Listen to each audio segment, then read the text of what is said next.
What is the war between Ukraine and Russia? The war between Ukraine and Russia. The current conflict between Ukraine and Russia has been ongoing since 2014. What started as protests against corruption in Ukraine eventually evolved into a civil war with Russia backing pro-Russian rebels fighting Ukraine government forces, who are supported by volunteers and NATO. Reasons why Russia is attacking Ukraine. Number one is political and ideological angst.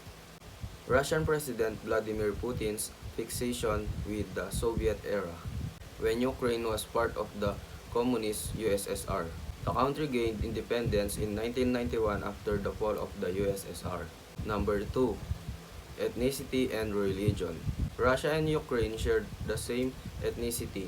Both are Slavs.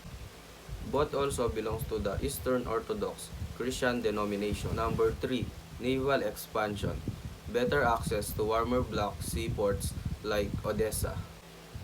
Russia already controls the Crimea for the Black Sea Fleet operations. Control of Ukraine would give the Russian Navy a wider coastline to operate from. And the last one, perceived NATO threat. Russian President Putin believes in NATO. The Western military bloc formed after the World War II plans to expand east into Europe. Ukraine was also to join NATO at a later date. NATO missiles in Poland were also concerned. Number 2. What is the effect of the war between Ukraine and Russia in the world economy? Russia is the world's leading natural gas exporter, as well as the second largest natural gas producer and oil exporter. Ukraine and Russia jointly account for little under 30% of the world's barley supply. 80% of the world's supply comes from these two countries.